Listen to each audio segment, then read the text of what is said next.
அன்பு சகோதரர் திரு ஓ பன்னீர்செல்வம் அவர்களே, தலைமை கழக நிர்வாகிகளே, கழகத்தின் பல்வேறு பிரிவுகளில் பொறுப்பு வகிக்கும் நிர்வாகிகளே, வணக்கத்திற்குரிய பெரியோர்களே, என்னை வாழ வைக்கும் தெய்வங்களாகிய தாய்மார்களே, இதய தெய்வம் புரட்சி தலைவர் எம்ஜிஆரின் ரத்தத்தின் ரத்தமான என் உயிரினும் மேலான எனது அருமை கழக உடன்பிறப்புகளே, திரு ஓ பன்னீர்செல்வம் அவர்களே, கடந்த காலத்தை நாம் உற்று பார்த்தோமானால் அவர்கள் நடந்து வந்த பாதையை நமது கழக உடன்பிறப்புகள் உற்று நோக்கினால் அவர்களுக்கு பல படிப்பினைகள் கிடைக்கும்.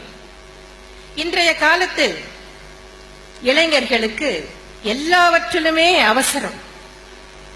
உடனே ஒரு துறையில் ஈடுபட வேண்டும், உடனே கட்சியில் இணைய வேண்டும், உடனே பெரும் பொறுப்புக்கு வர வேண்டும், உடனே பெயரும் புகழும் செல்வமும் அடைந்து விட வேண்டும், உடனே எம்எல்ஏ ஆக வேண்டும், உடனே மந்திரி ஆக வேண்டும், என்னென்னவோ ஆசைகள். கட்சியில் சேருவதும் அதில் வளர்வதும் ஒரு பெரிய பொறுப்புக்கு வருவதும் ப்ரூ இன்ஸ்டன்ட் காஃபியை கலப்பது போல் அல்ல. திரு ஓ பன்னீர்செல்வம் அவர்கள் எப்படி வளர்ந்துள்ளார்கள் என்பதை உங்களுக்கு சுட்டிக்காட்ட விரும்புகிறேன். திரு ஓ பன்னீர்செல்வம் அவர்கள் 1977ஆம் ஆண்டில் கழக உறுப்பினராக இணைந்தார். 1980இல் பெரியகுளம் நகர 18வது வார்டு கழக மேலமைப்பு பிரதிநிதியாக இருந்தார். எண்ணி பாருங்கள், இன்றைக்கு என்ன நிலைமையில் இருக்கிறார். ஆனால் ஆரம்பத்தில் 80இல் பெரியகுளம் நகர 18வது வார்டு கழக மேலமைப்பு பிரதிநிதியாக இருந்துள்ளார். பின்னர் 84இல் பெரியகுளம் நகர 18வது வார்டு கழக செயலாளர், 84இல் பெரியகுளம் நகர எம்ஜிஆர் இளைஞரணி துணை செயலாளர், 1993இல் பெரியகுளம் நகர கழக செயலாளர், 96இல் பெரியகுளம் நகரமன்ற தலைவர், 1997இல் தேனி மாவட்ட எம்ஜிஆர் இளைஞரணி செயலாளர், 1998இல் பெரியகுளம் நகர கழக செயலாளராக 2வது முறையாக தேர்வு செய்யப்பட்டார். 2000இல் தேனி மாவட்ட கழக செயலாளர், 2001இல் பெரியகுளம் தொகுதி சட்டமன்ற உறுப்பினர். அதன் பின் அவர் முதலமைச்சராகவும் இருந்தார். பின்னர் வருவாய்த்துறை அமைச்சர், பின்னர் பொதுப்பணி மற்றும் வருவாய்த்துறை அமைச்சராக பொறுப்பு வகித்துள்ளார். 2004இல் கழக தேர்தல் பிரிவு செயலாளரானார். 2006இல் பெரியகுளம் சட்டமன்ற உறுப்பினராக மீண்டும் தேர்வு செய்யப்பட்டார். பின்பு சட்டமன்ற எதிர்க்கட்சி துணைத் தலைவர் ஆனார். 2007இல் கழக பொருளாளரானார்.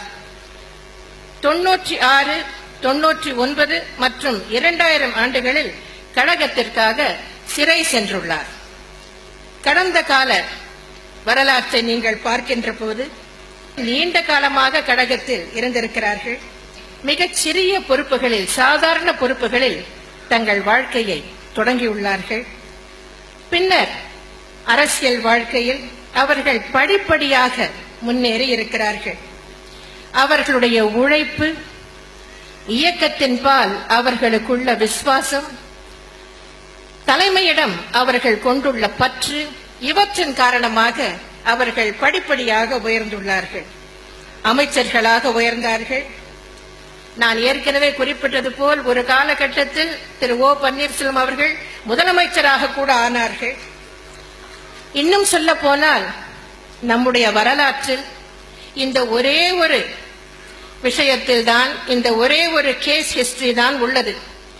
ஒருவருக்கு முதலமைச்சர் பதவியை வழங்கிவிட்டு பின்னர் உரியவருக்கே அந்த முதலமைச்சர் பதவி திரும்ப தரப்பட்டதாக வேறு வரலாறே இல்லை. இது ஒன்றுதான் அப்படி நடந்திருக்கிறது. இதற்கு இணையாக இன்னொரு சம்பவத்தை நானும் தேடி தேடி பார்த்தேன். ராமாயணத்தில் தான் சொல்ல முடியும். ராமர் வனவாசம் சென்ற போது அந்த அரியாசனையில் அவரால் அமர முடியவில்லை. அப்போது ராஜ்யம் பரதனிடம் கொடுக்கப்பட்டது.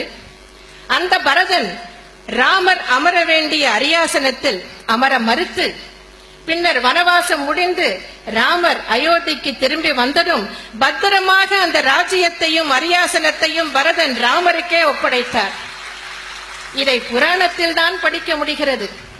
ஆனால் வரலாற்றில், அரசியல் வரலாற்றில், எந்த நாட்டின் வரலாற்றிலும் ஒருவரை ஒரு அரியாசனத்தில் அமர வைத்துவிட்டு அதன் பின்னர் உரியவருக்கே அந்த அரியாசனம் திரும்ப தரப்பட்டதாக வேறு வரலாறே இல்லை. அந்த புதிய வரலாற்றை படைத்து காட்டியவர் அன்பு சகோதரர் ஓ பன்னீர்செல்வம் அவர்கள்.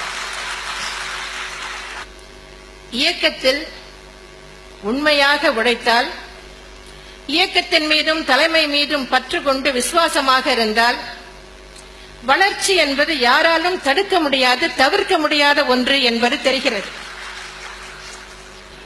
உங்கள் அனைவருக்கும் எனது நல்வாழ்த்துக்களை தெரிவித்துக் கொண்டு, அண்ணா நாமம் வாழ்க, புரட்சி தலைவர் நாமம் வாழ்க என்று கூறி விடை பெறுகிறேன். நன்றி, வணக்கம்.